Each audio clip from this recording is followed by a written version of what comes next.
Queridos, a paz do Senhor, hoje constitui um dia de muita alegria para os nossos corações, por mais uma vez poder estar na casa do Senhor. Quero desde já agradecer as orações da igreja que acompanhou esta comitiva que estiveram em Santa Maria da Vitória. Estive acompanhando o pastor Oséias Marinho, segundo vice-presidente da igreja, juntos com pastor Haroldo, tesoureiro da igreja, e também o diácono e dirigente da congregação ali do Jardim do Lago, o diácono Rodney. Estivemos empreendendo viagem na última sexta-feira, na madrugada, chegando em Santa Maria da Vitória por volta das 8 da noite de sábado. No domingo, chegaram ali o nosso pastor presidente, pastor Luiz Carlos, acompanhado da sua esposa, a irmã Eliane, e também o pastor Ezequiel Oliveira e a sua esposa, irmã Regiane.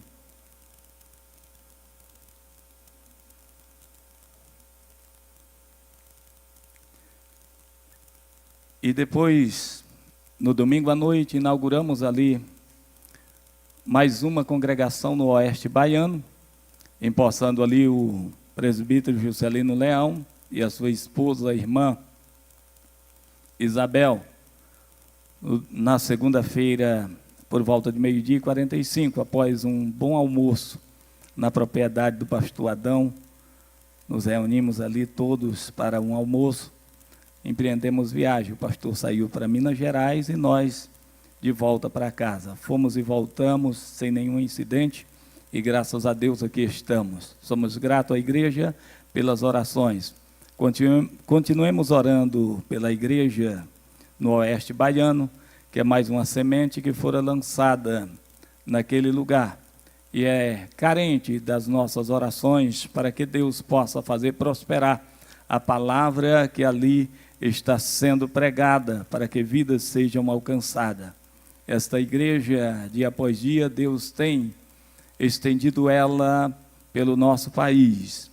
E nós que não podemos ir, precisamos orar por aqueles que, encorajados foram pelo Espírito de Deus, para dar continuidade ao trabalho onde quer que o Senhor os mande. O irmão Juscelino Leão, ele saiu daqui logo um ano após, ou um ano e meio após nós termos aberto essa igreja. E o desejo deles sempre foi de abrir uma igreja na cidade de Santa Maria da Vitória.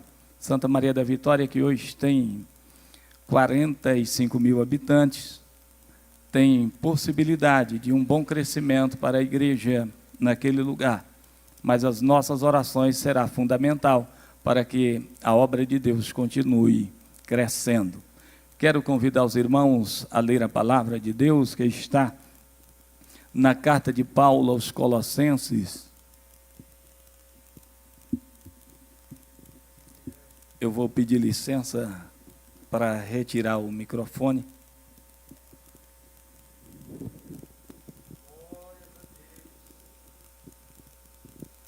Colossenses capítulo de número 3 e o verso de número 5 ao verso de número 17, carta de Paulo aos Colossenses, a igreja de Colosso, no capítulo de número 3 e o verso de número 5 ao verso de número 17.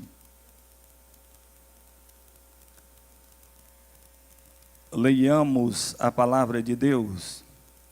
Mortificai, pois, os vossos membros que estão sobre a terra, a prostituição, a impureza, o apetite desordenado, a vil concupiscência e a avareza, que é idolatria, pelas quais coisas vem a ira de Deus sobre os filhos da desobediência, nas quais também em outro tempo andastes, quando viveis nelas. Mas agora despojai-vos também de tudo, da ira, da cólera, da malícia, da maledicência, das palavras torpes da vossa boca. Não imitais uns aos outros, pois que já vos despiste do velho homem com os seus feitos, e vós vestiste do novo, que se renova para conhecimento, segundo a imagem daquele que o criou, onde não há grego, nem judeus, nem circuncisão, nem incircuncisão, bárbaro, cita, servo ou livre, mas Cristo é tudo em todos.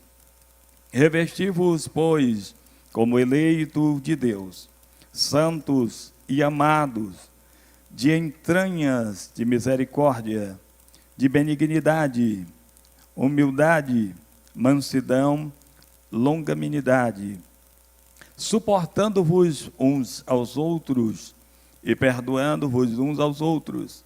Se algum tiver queixa contra o outro, assim como Cristo vos perdoou, assim fazei vós também. E sobre tudo isto, revesti-vos de caridade, que é o vínculo da perfeição, e a paz de Deus, para a qual também foste chamado em um corpo, domine em vossos corações e sede agradecidos. A palavra de Cristo habite em vós abundantemente, em toda a sabedoria, ensinando-vos e admoestando-vos uns aos outros, com salmos, hinos e cânticos espirituais, cantando ao Senhor, com graça em vosso coração. E quando fizerdes por palavra ou por obra, fazei tudo em nome do Senhor Jesus, dando por ele graças a Deus Pai. Glórias ao nome de Jesus. Meus queridos, quando o pastor Gênison me disse: pastor Idelmar, o senhor está se preparando, então o senhor venha para dar o culto de ensino. Apesar de nós dirigirmos igreja, cooperar com este ministério, dirigindo uma congregação, é bem mais difícil chegar neste púlpito e substituir aquele que tem por responsabilidade de ofício, pastor desta igreja, a ensinar neste lugar. E eu até disse ao pastor Gênison: pastor Gênison, quando eu disse que estou me preparando é porque eu mandei meu carro para a oficina e preciso que ele saia antes para que eu possa ir para a igreja, mas não para ensinar. Nós falamos toda semana na congregação e queremos sempre também ouvir. Nós ficamos felizes quando alguém chega na congregação para falar, alivia os nossos corações. E ensinar é uma das coisas mais difíceis, porque ensinar não é apenas você falar aquilo que está escrito, mas você também precisa estar adequado àquilo que você fala. É necessário que você esteja dentro do padrão que a Bíblia requer para que você possa ensinar. Paulo, quando escreve a esta igreja, Paulo estava ali tentando combater os falsos doutrinadores, os falsos ensinadores. A igreja estava sendo atacada de uma forma muito veemente por falsos ensinadores. E Paulo, preocupado com esta igreja, ele escreve essa carta à igreja de Colosso, que, por certo, tinha ali como dirigente o amado, como diz Paulo, Epáfras, que era quem transmitia para Paulo todos os acontecimentos desta igreja. E, segundo o que consta, Paulo ainda nem havia ido nesta igreja. Esta igreja, ela fora aberta na época em que Paulo estava pregando na região da Ásia Menor, em especial na região de Éfeso. E Deus, ele fez grandes coisas por meio da pregação de Paulo, ali na Ásia Menor, naquela época. E a igreja se estendeu por alguns lugares. Muita gente que ali estava levaram o evangelho até as suas cidades. E esta é uma das igrejas que nasceram em um dos discursos de Paulo. Muitas pessoas levaram esta palavra no seu coração. Mas, muitas vezes, as pessoas até ouvem a palavra, mas praticá-la é o que é mais difícil. É você praticar. Ouvir é mais fácil, pois a palavra exige que nós modifiquemos algumas coisas em nossas vidas, costumes, pensamentos, ações.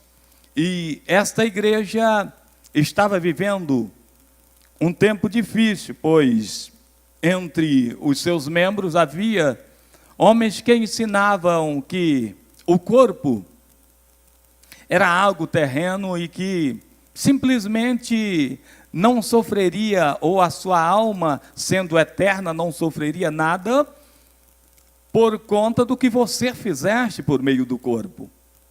E, portanto, você podia fazer tudo que você quisesse, falar tudo que você quisesse, e a sua alma estava livre de receber qualquer que fosse a punição, porque o seu corpo era terreno, somente a sua alma, ela era celeste, eterna. Mas o corpo, uma vez tombado, ele não faria nenhum efeito na sua alma. E quando ele diz que mortificai, pois, os vossos membros que estão sobre a terra. E ele aqui diz, a prostituição, a impureza, o apetite desordenado, a vil concupiscência e a avareza, que é a idolatria. Muitas vezes nós achamos, ou até pregamos, que a idolatria é apenas alguém que se curva diante de uma imagem de escultura e adora aquela imagem de escultura, e nós o chamamos de idólatra. E Paulo aqui descreve algumas coisas que constituem uma idolatria, ou seja, o que substitui a adoração a Deus e leva a adoração ao próprio corpo ou a outros itens. E dentro deste versículo 5, ele aqui escala algumas coisas que tornam-se idolatria. E às vezes a gente tem a preocupação só de não ter uma imagem dentro da nossa casa e achamos que estamos tudo bem, né? E às vezes não refreamos a nossa língua, a nossa forma de falar e achamos que está tudo bem. Mas Paulo, ele aqui dá um alerta para a igreja daquela época que nós tomamos, por exemplo, para os nossos dias. O que nós fazemos, como nós nos portamos, o que nós falamos, sendo servos de Deus, como nós nos portamos diante dos outros, como nós nos portamos em nosso lar, como nós nos portamos diante dos nossos pares, como nós falamos quando não estamos aqui dentro do templo. Qual é a nossa forma de viver? Porque muitos, às vezes, se tornam religiosos.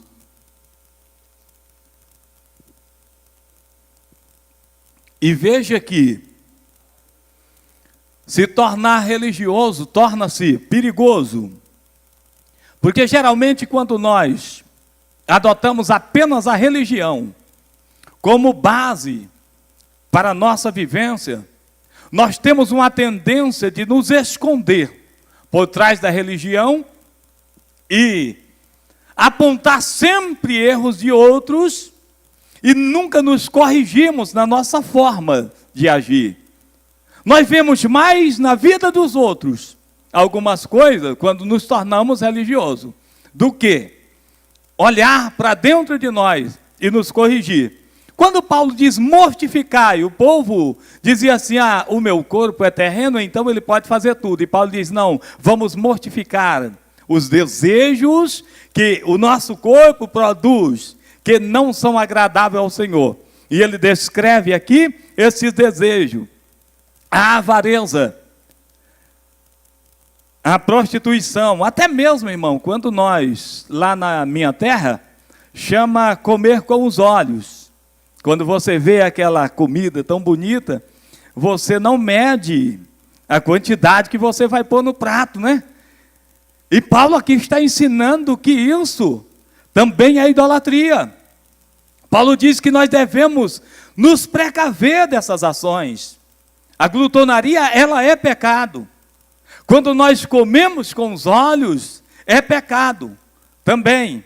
E tudo isso não faz efeito apenas neste corpo, mas sim na nossa alma. Porque a nossa alma vai receber tudo que nós fizemos por meio do corpo. Se fizermos bem, receberemos bem, mas se fizermos maus, receberemos mal. Por isso precisamos tratar também do nosso corpo. Precisamos ter consciência daquilo que fazemos. É isso que Paulo está ensinando. Quando alguém tentava ensinar a igreja em uma base, baseado nos gregos, nos romanos, se nós pegarmos o capítulo de número 1 do livro ou da carta de Paulo aos Romanos, nós vemos que Paulo está combatendo os desejos desacerbados que havia entre o povo romano, ou a prática.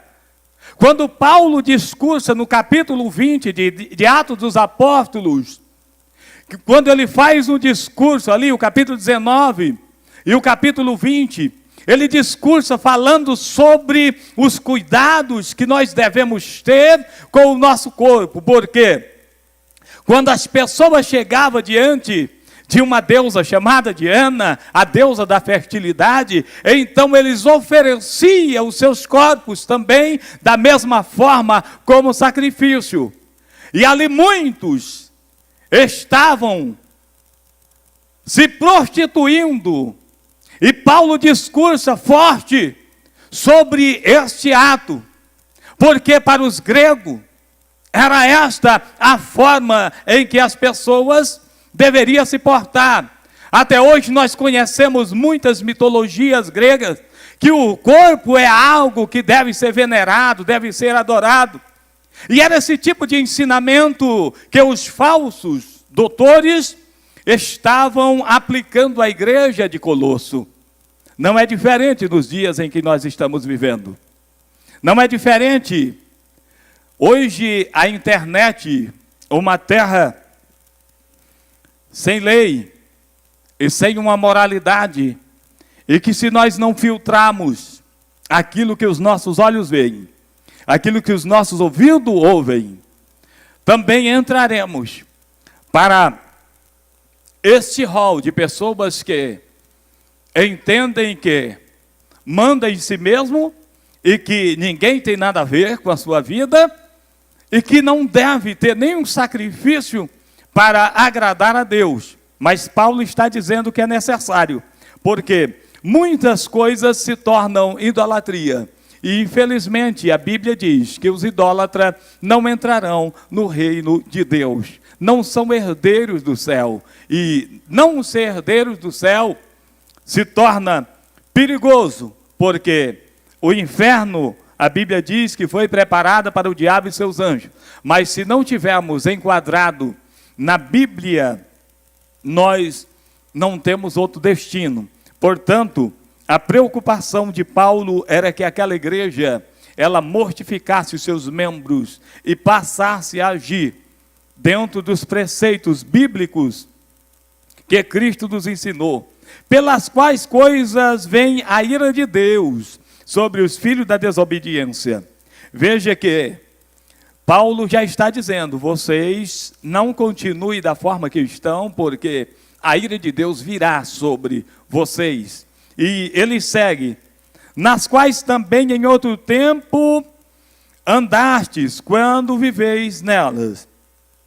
Meus irmãos, nós que um dia vivemos sem o conhecimento de Cristo, ou sem termos a percepção de que temos uma alma e que deve ser tratada para a aproximação de Deus e para a comunhão com Ele, e vivíamos aí em uma vida desregrada, sem termos uma direção. Mas após confessarmos que Jesus Cristo é o nosso Senhor e Salvador, nós precisamos compreender qual é a perfeita e agradável vontade de Deus para com as nossas vidas. Não é interessante ter Jesus apenas como Salvador, mas como Senhor de nossas vidas. O maior objetivo é ter Ele como Senhor. Porque quando nós temos alguém como nosso Senhor, tudo que nós vamos fazer, nós pedimos a permissão, pedimos a autorização, pedimos a direção para que não venhamos cometer erros. E tornando Jesus Senhor de nossas vidas, nós nunca tomaremos direção contrária, mas estaremos sempre na direção de Deus, ou debaixo da sua mão, debaixo da sua vontade, no centro da sua vontade, porque vamos nos direcionar ao Senhor e pedir a sua permissão para que possamos fazer isso ou aquilo, tomar essa ou aquela atitude. E tem uma coisa interessante, é que Deus gosta de nos ouvir. Deus gosta quando nós pedimos. Deus gosta quando nós nos direcionamos a Ele como nosso Senhor. Deus tem prazer em nos responder. Deus tem prazer em fazer algo pelas nossas vidas, muito além daquilo que pedimos ou pensamos. Tem coisa que Deus faz que quando nós olhamos para trás, pensamos, como pode Deus fazer isso por mim? Quando nós olhamos para nós, falamos, como pode Deus nos amar e fazer isso por mim? Ontem à noite, eu ouvi um jovem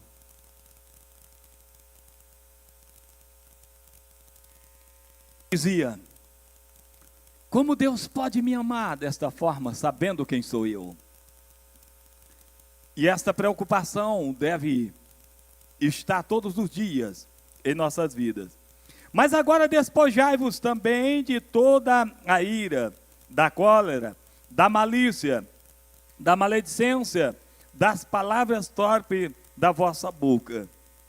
Irmãos, mas o que tem de crente que xinga para valer, mas o que tem de crente, que aqui ele dá muito glória a Deus dentro da igreja, mas lá fora,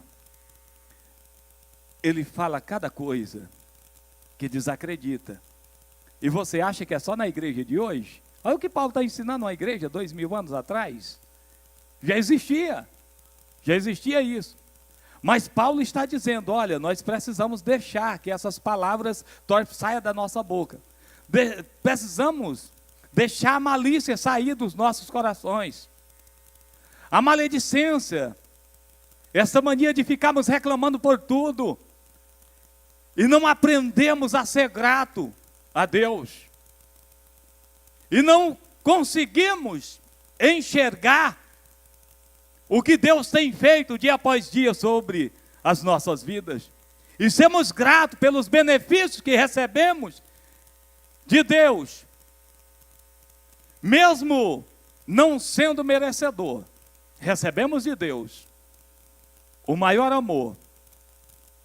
Quando Paulo diz que nós devemos deixar as palavras torpes, é porque de uma mesma fonte, como diz Tiago, não pode jorrar dois tipos de água. E de uma mesma vide não pode haver dois tipos de fruto. E as nossas vidas, ela precisa frutificar. E ela frutificando, com certeza, o céu se alegra. se nós tivermos o cuidado de todos os dias mortificarmos o nosso corpo e entrarmos naquilo que agrada a Deus, com certeza os nossos frutos serão vistos e o céu se alegra com aquilo que nós fazemos. Temos cuidado com o tipo de palavra que nós falamos, porque tem coisas que nós falamos que infelizmente é um atraso para as nossas vidas e não traz edificação para os que nos ouvem, e não produzindo essa edificação na vida das pessoas, trará com certeza sobre as nossas vidas muitas coisas que nós não queríamos receber. Mas a nossa plantação é que dirá o que será a nossa colheita. Não há como nós plantarmos maus e colher bem, porque o resultado de toda a nossa plantação, ela virá das nossas palavras, das nossas ações, da nossa forma de agir com os nossos irmãos e até com as pessoas lá fora. Quando Paulo diz para nós deixar a maledicência, deixamos de ver maldade em tudo, aprendemos a amar, aprendemos a ver qualidades nas pessoas e trabalhar nessas qualidades para que aquilo que é mal não venha subjugar o que é bom em alguém. Quando nós conhecemos o Evangelho, precisamos ser imitadores de Cristo. E imitar a Cristo não é coisa fácil, porque enquanto ele era julgado, ele dizia: perdoa-os, porque não sabe o que faz. Enquanto ele era chicoteado, ele não abria a sua boca, simplesmente porque eu e você não tinha condições de rasgar a carta que estava escrita acerca de nós, condenação eterna. Mas ele suportou todas as coisas, para que nós tivéssemos vida em Deus, vida em Cristo, e pudesse também levar esta vida àqueles que ainda não o conheceram. Não imitai uns aos outros, pois que já vos despiste do velho homem com os seus feitos. Quando eu ainda não tinha Cristo, quando eu ainda não conhecia, as minhas ações eram totalmente diferentes das ações do presente. Eu me lembro que eu buscava conhecer a Deus, mas a minha forma de busca não me aproximava do Senhor. Até que um dia eu ouvi o Evangelho, e tendo nele crido, eu pude perceber que a minha vida deveria mudar. Tenho tentado todos os dias uma mudança de vida, ser transformado por meio da palavra, por meio do sacrifício de Cristo. Mas isso não é uma coisa tão simples, não é tão fácil, porque este corpo terreno, o desejo dele é receber o ensinamento que a igreja de Colosso recebia: faça tudo o que você quiser, seja como você quiser, ninguém tem nada a ver com a sua vida, o corpo é seu. E nós estamos vendo isso sendo pregado todos os dias hoje. E o corpo é meu, faço dele o que eu quiser. E isso não é verdade.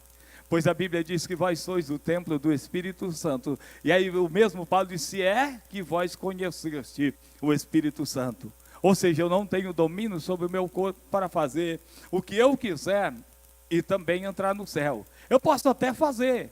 Paulo diz que tudo me é lícito, mas nem tudo me convém. Todas as coisas eu posso fazer, mas não posso me deixar ser levado por essa licitude, porque nesta licitude vem muitas coisas que são desagradáveis ao Senhor. O tempo já está cessando. Eu quero pular alguns versículos aqui, que diz, o 14 que diz: e sobre tudo isto revesti-vos de caridade, que é o vínculo da perfeição. Veja que amar, veja que doar, Agora, irmãos, doar é pegar o que é seu e saber que ele não te fará falta. É doar com a alma, com o coração. Não é pegar aquilo que você terá falta e depois você vai continuar reclamando. Se eu não tivesse doado isso, se eu não tivesse feito isso, eu teria em casa. Eu só estou sentindo falta disso porque eu peguei e dei. Se for assim, não doe. Mas a Bíblia diz que a caridade é o vínculo da perfeição. Como nós nos aperfeiçoando? É nos colocando no lugar de outro, aquele que tem necessidade. E você chegar e poder fazer algo por ele. E olha que João diz que aquele que sabe fazer o bem não faz. E tendo o bem deste mundo, e vendo alguém padecendo necessidade, e não tendo compaixão dele, este peca. Olha como é perigoso nós não sermos caridosos. Porque de todas as formas a Bíblia está nos cercando para imitarmos a Cristo. Para sermos imitadores de Cristo. E se ela está em nós, esta palavra estiver em nós, nós passamos sim a imitar ao Senhor. Veja que quando Jesus estava no seu ministério, os leprosos tinham sua cidade de refúgio, ninguém queria saber. E aonde Jesus ia? Por onde Jesus começou o seu ministério? As pessoas que eles julgavam, os religiosos julgavam, que não poderia entrar nas sinagogas, eles estavam lá à margem da sociedade. E aí Jesus diz, olha, eu quero que vocês cristãos aprendam comigo, lá no capítulo de número 11, o verso 28 a seguir de Romanos. Eu quero que vocês aprendam comigo. Jesus começa curando leprosos. Jesus começa curando as enfermidades incuráveis. Jesus começa tendo compaixão da multidão que tem fome. Jesus começa doando-se e se colocando no lugar de outro.